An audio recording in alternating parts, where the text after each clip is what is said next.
Apache. AH-1G helicopter Cobras, okay. Name the snake. Cobras. Cobras. Apaches are newer. Cut. Guys, welcome to a special video today. Me and my buddy, Big Calvin's out here checking out the Mott's Military Museum. You've seen some photos of it earlier. So something super cool about this museum. Number one, not many people know about it. So it's kind of in the middle of nowhere, outside, 15 miles outside Columbus, here in Groveport technically. And even though we went to Bible college and church forever, not many people knew about this museum. And then one day, I think just riding around, I just kind of stumbled upon it accidentally, some 23 years ago or what have you. At this exhibit 23 years ago, they had Arnold Schwarzenegger's exact tank. For those of you that don't know about Arnold Schwarzenegger, the famous actor, he was from Austria, which is beside the country Germany, way over there in Europe, for everybody that doesn't know. Anyway, Arnold Schwarzenegger, before he became a famous actor, was in the Austrian army over there, beside Germany. They had tanks, planes, and everything like what we got. After he became famous, he purchased the exact tank that he served in because he had the serial number memorized, right? So when he became a millionaire after becoming a famous actor, he bought his own tank. Now this is not it, because later Arnold Schwarzenegger let this museum use his tank as an exhibit. Arnold Schwarzenegger used to come here every year, and I think you guys still have it, like the fitness expo that they have every single summer. So he left it here, and he would come visit his tank every summer. Well, he knew where it was, and also it was a good win-win for the museum because they could kind of advertise, hey, we got Arnold Schwarzenegger's tank here on the down low, and then that attracted, of course, more people to come. And so eventually, not too long ago, I read on the internet, he brought his own tank back to where he lives out in California. Once he became governor, the museum officer told us that well, now you're governor, now you can ride your own tank down the street out in California and in the desert. So that's what he did. He took his tank from here, moved it to where he lives now out in California, but in its stead, he purchased an old military tank of some kind. We don't know which one it was, but he purchased one of these and left it here for the museum in place of his tank that he left here. So I think that's a super, super cool story that not many people know about.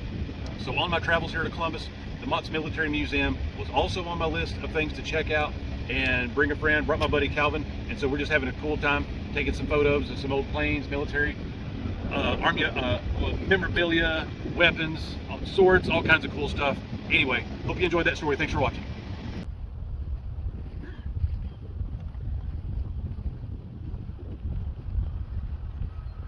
That's got to be my favorite look here. These Apaches with that tiger teeth drawn on it.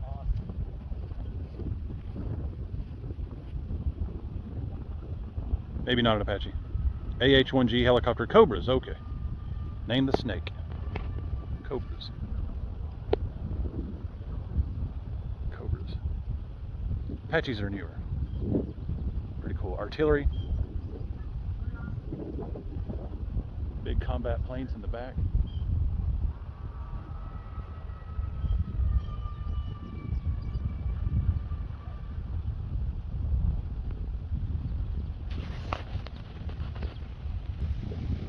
Okay, come a little closer. Okay, ready when you are. Guys, welcome to a special video today. Next, me and Calvin do an episode of Would You Look at It? Would You Just Look at It? Pad. Checking out these like tanks. rubber. Pretty cool. Yeah, it's definitely rubber. And then the rest is steel, of course. On that one back there, it wasn't like that. When I came here right here, 23 too. years ago, the military guy that showed me around here, he said that Arnold Schwarzenegger used to sleep underneath the tanks. Yeah. So when these guys would be out in the field, I mean, you don't think about that, but it used to makes use sense. Some of the like bombs or whatever they had to do to lug in the tank as for lifting weights Right. because they didn't have weight sets. Dude, there's rubber on this tread too in a different shape. Look at that. Look at that stuff. They That's just wild. don't make stuff like they used to. Rubber nowadays just falls apart. And then what's wild though, if some of these pads are missing from the track, Yeah. it's like it doesn't move Yeah. right. Gear, you gotta have all your gear oil in there and just amazing. So many bolts. All these were riveted and welded together. Man, get some Bondo and fix that. No, I'm just kidding. Because you wanna Keep it as the way is. They are, yeah. Exhaust. hitch. Look at this That little chain. Mm-hmm. Wow.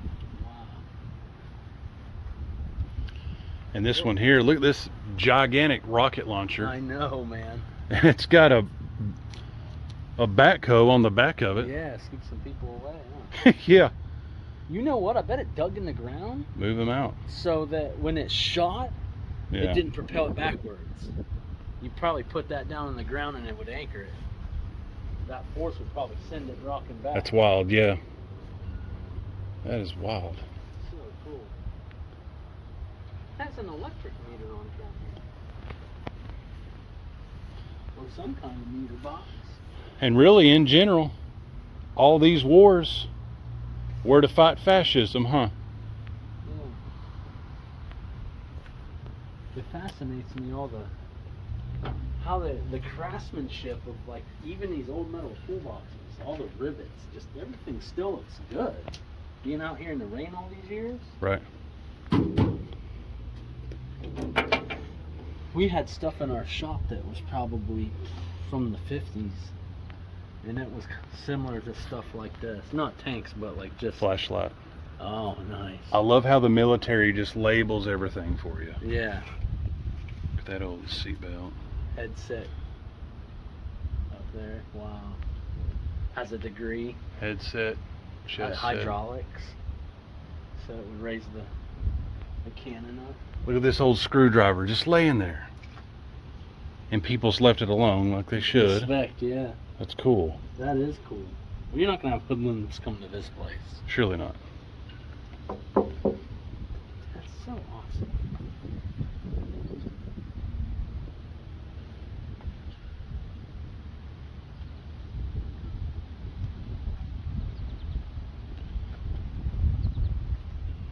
Serial number 01193.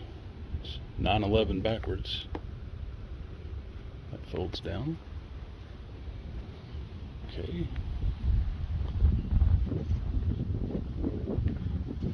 Alright, cool. We're doing a deep dive on these tanks. Howitzer. In other words, this is what you bring to July 4th.